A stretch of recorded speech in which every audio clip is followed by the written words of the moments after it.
Diva. What up, girl? Hi. Summer mode is Hey. activated. I love it. So I did an Instagram poll today on if I should wear the original corset from Trauma or Drama, and I found it. Yeah, you did. 2019, baby, and it was trauma. I remember. Yeah, serving garbage bags. Look at her. Do you ever feel like a plastic bag? Oh my God, why didn't I do that number to that You in should. this outfit? Yeah, you should. It is really giving. It's really shiny. Thank you. It's really giving garbage bag, or is it just really giving? It's really giving, but it's actually taking garbage inside of it. It's just physically, Yeah. which is me. Speaking of Garbage in, taking garbage out. garbage inside of ourselves, what do you think about pleasure, girl? Girl, it is 7:07. We do not get to the topic this soon. Frankly, how dare you? I How know. dare you? I know, but it was a funny joke, right? It was a funny joke. It was a good joke. But get off topic. Talking about your look tonight. Talking about the glasses. Yeah, it was a last minute addition. But I heard from wardrobe that I needed to start taking more risks because, I love that. like Yeah. That's if your you big think problem. back to year 1 and 2, we were Yeah. making very bold decisions, and now Bold.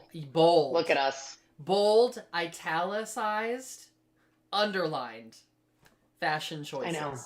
And now look at us. Fucking Struck through. shoot. And more formatting jokes. How's that for pleasure? You know what it is? Girl, We're do you like approachable. Microsoft Word? Girl, I have so much on my mind. I have a confession. I spelled disingenuous wrong.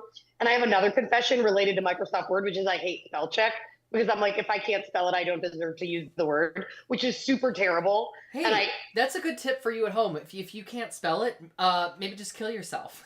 but I'm like staring at it and I'm like, what is this word? I had to turn on spell check like I was a fifth grader. You know what? I missed those red squiggly lines. I know I do. Mr. Red Squiggles. Anyways, girl, how's your week? I wouldn't say it's red squiggles, but I would say it's blue squiggles. Oh, so like a Grammatical grammar error. Yeah, errors, okay. yeah. Syntax. Improper use of prepositions. It's actually not bad. The worst thing about my week has been my allergies. And I feel Okay. like you Okay. maybe can see it a little bit on my face, but like I can't really breathe. can. And Yeah. I have to tell you, like, when you're like, how are you? Oh, can't complain. Actually, I would like to complain. Because those trees, because those trees in my neighborhood need to stop fucking in the air. Yeah. Because, I'm just tired of breathing in tree Well, sacks. Alexis Nelson, Black Forager, who we ride for here on Covered Dish, Fabulous. did have fabulous. I pre-ordered her cookbook. You should too. She had posted another forager who was talking about like the reason the pollen is so bad is because they're only planting one sex of tree. Oh, they're all incel trees. Yeah, they're all incels and they're trying to like reproduce and they can't. So it's like they're going like, yeah. They're all they're all pollen maxing. Oh my God, really great. Wow. You know what? People think we don't talk about topical shit here on Covered Dish, and we fucking do. Yeah. We do. Don't anyone say that we're irrelevant because I'm over here getting tree pilled. And that's our show. Nice to see ya. See you next Tuesday. I love that. Okay, well, that's a good week. Mm-hmm. Very nice. Hey, but you know what? How do you turn a good week to a great week? And that's it. Actually, this episode is brought to you by Shoulders. We have them. Really? You love them. Well, I didn't want you to have all the fun. I really appreciate that. You look like a little dewy ingenue, and I look like I don't know. I look like the mix between like a female hockey announcer and a dominatrix. Yeah.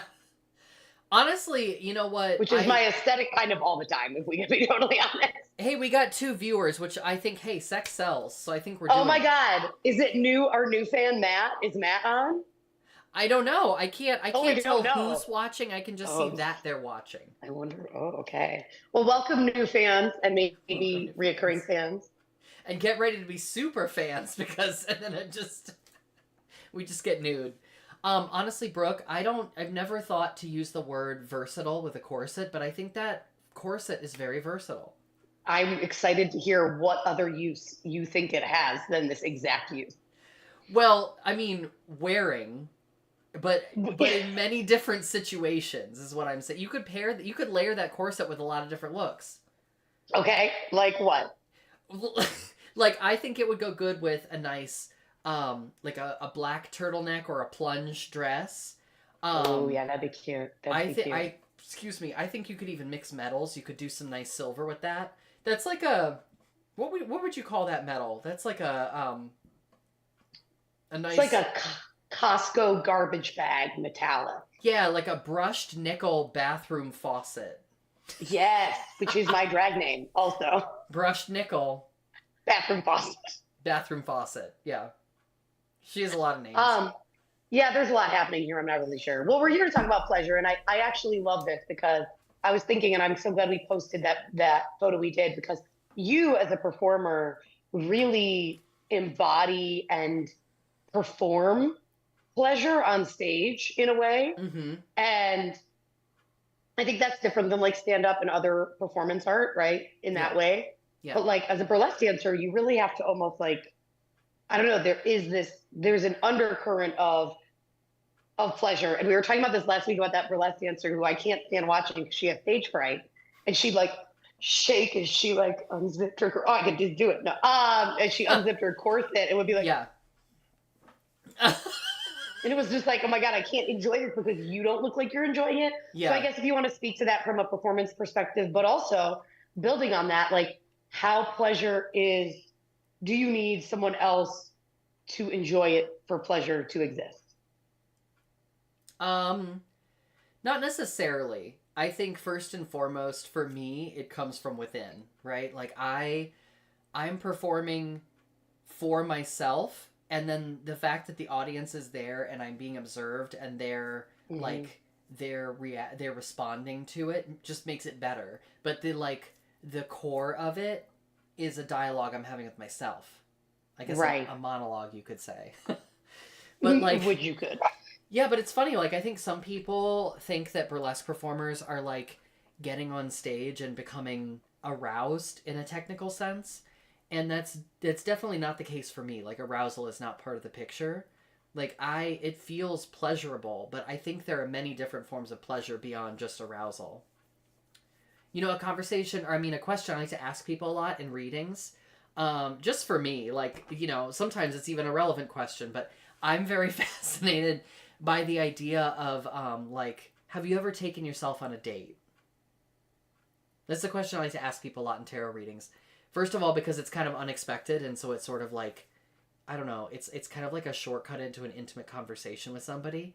But I'm also curious. It tells you a lot about them. It tells you a lot about them, and also, like, I think if you are going to, like, do divination, you have to, like, be able to hear messages from yourself. Like, how deep of a connection do you have with yourself is a really interesting topic for me.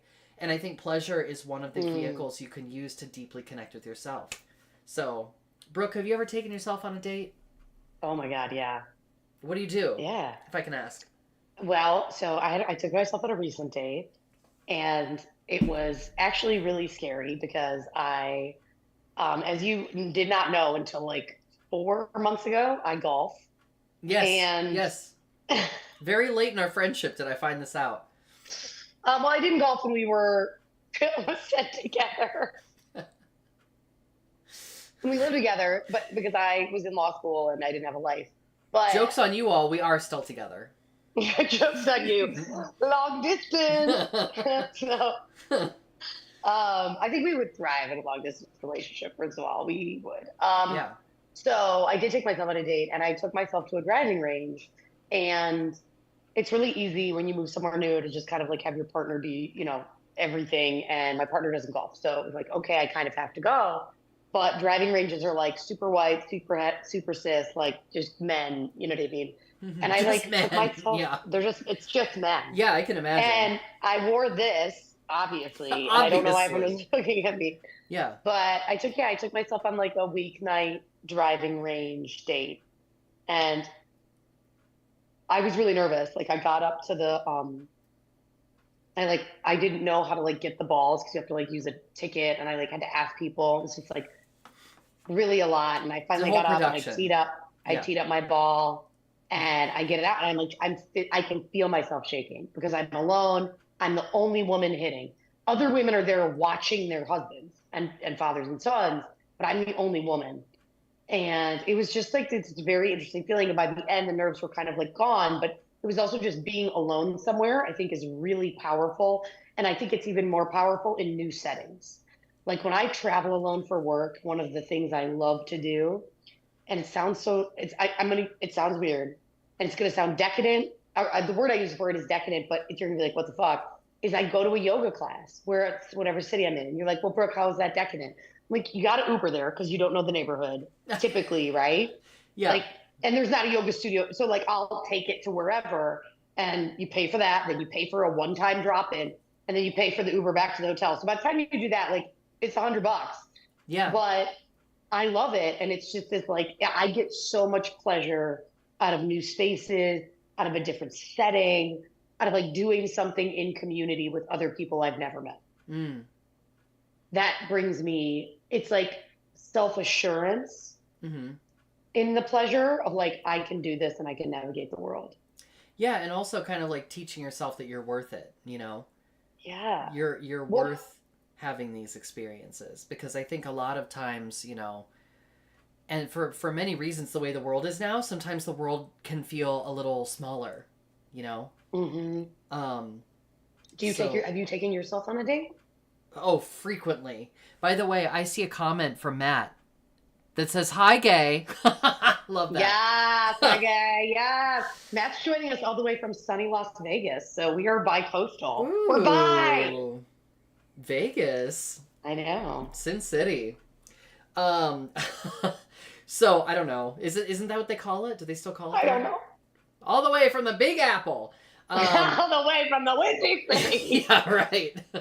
I take myself on dates frequently, and usually they're like it's like alone time, you know? Like one of my favorite, and it's kind of like a stereotypical date thing, is to draw myself a bath and make it a 5 sensory experience. So I really love like lighting some incense.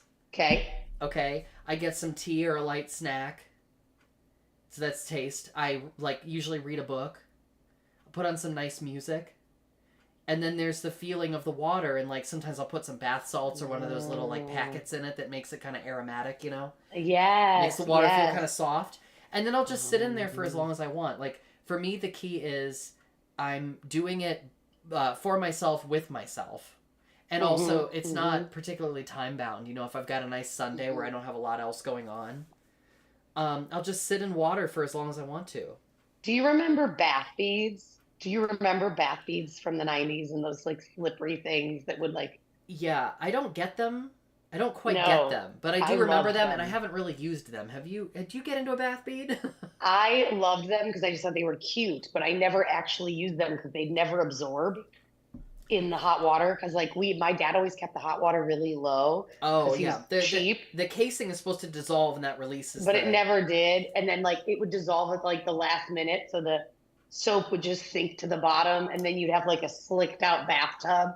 Yeah, it reminds me of those flavor eggs in Mrs. Grass soup. You know what the flavor egg? I have no... This is real Midwestern I have no context lore, for this. Okay, so Mrs. Grass is this instant soup, and their whole thing is you get the flavor packet with like the chicken ramen, bright yellow flavor. Yes. Okay. But then they also give you the flavor egg, which has like bouillon and like chicken fat inside. Oh my god. It's an egg made of gelatin, and when you stick it in there, the oil gets released with the hot water, and it like makes it into more of a, gives you a little like oily experience with the soup. Ew. Why are we talking about the Mrs. Grass flavor egg? Why? Do you ever like stop and think about what kind of conversation you're having. You're so delightfully Midwest. I don't know what that is, but I really appreciate the description. And I also love you comparing this disgusting soup to a bath in the 90s. What brings you, okay, so let's see, what brings you pleasure, girl, that is unexpected? That's unexpected is, now sleeping. I'm not even kidding. Like, sometimes, because we both famously keep a very busy schedule. We do. We have a lot going on. And sometimes if I realize, you know what, I don't really have to do this thing, you know? Yeah. I could just sleep. And I have to say, every year since 35, the pleasure has only gone up. It has only gotten better. So let me tell you, kids, there's a lot of back pain in your future. So enjoy that soft cartilage while you have it. But let me tell you, sleeping is going to be nuts. It's going to be nuts. So, you know, it gets better. We're so much fun. We are fun. What's something that brings you pleasure that is not unexpected? That it's not just sleeping. Yeah. Trying to keep our 2 viewers, girl. Yeah. Show some cleavage or something. Yeah. Well, you know what is kind of expected, and girl, I don't know how real we want to get on this show, but we do have 3 viewers, so I feel like I have to kind of like. Jesus. Yeah, I know. I didn't even know what to do with myself. I'm not used to being observed. But I feel so exposed. But, you know, something that does give me pleasure that is kind of expected, honestly, is like, you know, sometimes you just gotta, like, get yourself off. It's very expected, and it's very appreciated. And you know what? And it's very important to prioritize. I don't need anyone else to do that. I can have a great time by myself. I don't have to manage somebody else's feelings. I can think about... Right. I can think about, listen to... You ever had, like, a nice audiobook experience? I'm not. Speaking of being in your 30s. Audiobooks put me to sleep. Like, I can't listen to them. I love an ASMR track of, like, a guy, because I have a little bit of a praise kink. We are getting very honest tonight. Ooh. So I like someone to tell me that I'm like, am I doing okay? Somebody tell me I'm doing okay. So I didn't know you had a praise kink. I do. Well, I don't talk about it very much, but now you all, nobody knows except us and you all at home. Just us girls. Just between us girls. So I like a nice deep voice telling me that, like, I mean, I won't get too graphic, but I just really like to have someone say nice things to me. I love that. You know, I love voices. Like, I'm such an audio person, especially when it comes to, like, so obviously you can hear my voices. I'm under the weather. And I'm really okay. It's just now, like, the residual I'm really of my voice. okay. My throat is still damaged. But speaking of pleasure, but I'm such a voice person. I don't think I realized it. And I think, like, certain voices, certain timbres, like, literally put me to sleep. I remember when I started my longer drive in my commute, and I was like, everyone's like, get audiobooks. And I was like, oh, okay. I'm like, I'm on the road and I'm like, I'm turned on and sleepy. Like, I can't do this with certain voices. Like, it's just such a, it's such a, you know, I remember when I was dating someone and they took me to this terrible opera. They took me to my least favorite opera in the world. And Matt will probably know this opera, but it is Notte di Figaro, or Marriage of Figaro. And I hate it. I fucking hate it. It's Mozart. It's 4 acts. It's too long. It should have been 2. I get it was a different time. Anyways, it's rough. But, like, I wish I could go there with you, but I recognize the name, and that's about all I know about it. So. That's actually all you need to fucking know. Okay. Anyway, so my ex was like, I got us tickets, and we went to, like, the Columbus, what's the big theater? The Ohio Theater. Yeah. And I had, like, 102 fever. Oh. And I was like, I really shouldn't go. I mean, I'm, like, sweating through my dress. Less than ideal conditions to sit and watch something for 3 hours. 4-act opera. Anyway, So she's like, well, we can't, their tickets are non-refundable. We have to go. And I was like, oh my God, no. So anyways, you're like, is the upholstery non-refundable because it's about to be ruined? I hate this opera as it is. Like that's like taking someone who's a fan of musicals to like Phantom of the Opera, right? Like it's not it. Yeah. So yeah. or like the original. Or cast. Rent. You know what I mean? Like rent. And they're like, I'm miserable. You did it. Yeah. You just did Rent. Put it on your resume. So anyways, 525,600 rent. But I just like I cannot. First of all, I couldn't listen to it up to then. I also like had to sing all those fucking arias for every audition. But now like I cannot listen to it. Like I can't. Like I have this visceral.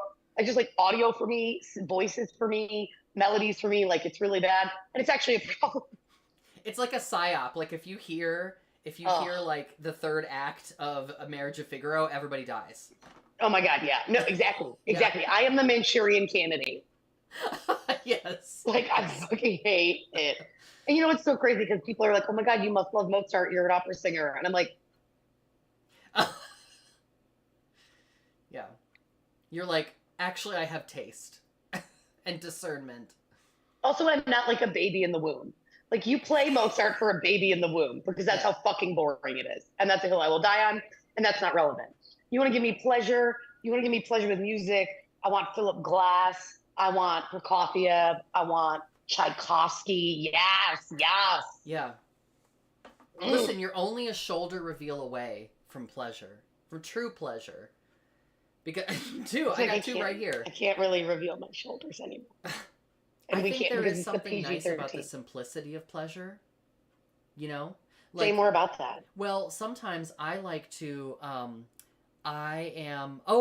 Matt is literally watching this from the bath. Oh my god, twins. You guys both love baths. Right. Baths. Yeah, this podcast is all about baths. Bath. Yeah. Ask him if you use the 90s bath beat. You get bonus bath points. You surely do. You do, BBP. Yeah, loyalty card.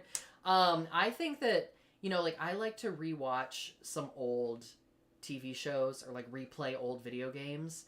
And it's not new, but like I like to sort of I know that I'm going to get some of that emotional experience from that because I've had it before. And it's like I'm watching this or doing it because I kind of know what I'm going to get and I'm returning to it. And I'm not saying like there can be pleasure in new experiences too, but sometimes I find if I'm overwhelmed or I don't need something new right now. I actually took, this is very me, I took a 3-part dance seminar about pleasure once. Guess who it was taught by? Kelsey Priest. Michael Morris, obviously. Oh my god, we ride for Michael Morris on this channel. No, they're transformative, and I remember something that really stuck with me from that was your body already knows how to feel good. So just remember the ways that you already know how to make yourself feel good. And that really put a lot into perspective for me. So it's like, you know what? I don't have to make up ways that I'm going to experience pleasure. I can just do the things I already like. Yeah, I do think there's like the pressure of like milestones. Like I'll give an example. I like every September 1st, I celebrate still being alive because that was when my accident was. Right. And I don't remember that day still, but I really, I was just in a cycling accident, y'all. I don't remember about 8 hours of my life. But and I shattered my elbow. But I like started after like every September, I was like, I'm going to do something for me. And the first year I remember when I moved to Florida, I was like, I'm going to go to the beach at sunrise, you know? And I was like, this is what it is. This is what, blah, blah, blah. I was fucking miserable. Well, but for the first time, maybe a part of you wanted that bigger production, you know? Right. But it's like, now on September 1st, I'm like, wherever I am in the world, I'm like, I'm going to get a martini and celebrate that I'm here. Like, but the sunrise and all the shit, it was really just about what I thought people did. Yeah, yeah. You know what I mean? And like, for me, honestly and truthfully, martini aside, that day I like to work out really hard because I worked really hard to get back to where I was. Oh, I love that. And it's like I don't up my weights or I don't do anything super crazy, but I kind of like honor my body for the progress it made. Yeah. Girl, is Matt still here? Is Matt using his bath beads? What'd you say? Is Matt commenting about his bath beads? No, he's commenting about the Marriage of Figaro, and I thought I'd just leave that one alone. Oh, good. But Fuck the Marriage of Figaro. I can read it. I can read it. It's really just for the two of you. It says the only thing interesting about Marriage of Figaro is how Mozart uses the sound of two horns playing together to represent cuckoldry. In the fourth act, Esprit un peu... Wait, is that it's French? Italian. Oh, it's Italian. I don't know how to pronounce Italian. I'm sorry. French only on this podcast. French only. Oh, that's our drag name. You could have a glass of Prosecco. I will not resort to Italian dishwater. That one was just for me. That was... All right, Matt, you found the fucking one redeeming quality of Notes de Figaro. Fuck off. Unbelievable. This is why you can't be friends with the classical game. Which honestly... I do love that. Yeah, which honestly, that is so niche and like... And unless they're French horns, because let's be very clear, I despise the French horn. If I told you my hatred of the French horn, it's for another podcast. No, we can do it I don't another think time. So. Oh, I fuck. Would you like to come out as anti-French horn on this podcast? I would actually. So my ex-spouse, their ex was a French horn player. And I was like, of fucking course. And we met years ago. And they were like, oh yeah, she's a classical musician. And I was like, oh, is she? And she plays the French horn. The French horn was the last instrument added in the modern orchestra. It is extremely flawed and it should not be part of the modern orchestra. And that is a hill I will die on. It's also like unnecessarily complex. Mm-hmm. Like, does it need and to not have, worth it? Does it need to have that much going on? No, I don't think so. I don't think so either. I don't think so. Not in this economy. Wrap it up. Really? Closing words on pleasure. Honestly, girl? do less. Do less. French horn, do less. Do less. I mean, this is now just a French horn roasting podcast. Well, as Trixie and Katya said about like over complicating sex, like don't try to be cute. Just do sex. Yeah, that's kind of how I feel about pleasure. It's like I hear that. There are very few situations in my life where, like more complication or steps or like production value became more pleasure. You know what I mean? Yeah. Just do sex. Well, maybe agree to disagree on that. I love a little build up. Well, girl, no, I mean build up is different. I mean anticipation is a good thing. Like I have a vacation coming up at the end of June, but I have a couple really busy work months leading up to that. And I know the vacation is going to feel better because of the anticipation. Yes. I love that. Yeah. Same. I'm going out. I'm leaving the country a week from tomorrow. And I can't wait. I can't wait for that for you. I am also leaving the country at the end of June, and girl, it cannot get come out fast enough. Get out. All right, closing words on pleasure. Anything you want to leave our audience with? No words, just shoulders. How about you? I mean, I don't know how I'm going to get out of this garbage bag. Well, but there's a zipper. I think we have done pleasure an incredible disservice, and we could spend more time on her. So maybe we'll make it a 3-part series. But in the meantime... I think this whole podcast is about pleasure, if I'm being honest. Not ours, but yours at home. You're welcome. Stay tuned for our in-person dish we're planning for the summer where we eat Taco Bell. So if you are a eater or a feeder, you should definitely tune in for that episode. Girl. And I'm not revealing anything too exciting, but there may be an opportunity for Matt to be in Columbus. So perhaps a crossover with special guest for Covered Dish. Oh my gosh, and there might be more discussions of obscure Italian opera in your future. And you could film it from a bathtub. Yeah, oh my gosh. You know what? Let's just move the equipment upstairs. I love it. Like full rubber ducky with Ernie from Sesame Street. I love it. Yes. Well, with that, we'll let Matt get back to the Taco Bell in the bathtub, which I fully endorse that life decision. No, it's our Taco Bell we're going to eat. But yes, okay. Okay, fair enough. Someone's getting Taco Bell. So we're going to do Someone that. should. As you should. Someone's getting Taco Bell, and we'll see you next Tuesday at 7 p.m. for Covered Dish. Bye. Bye.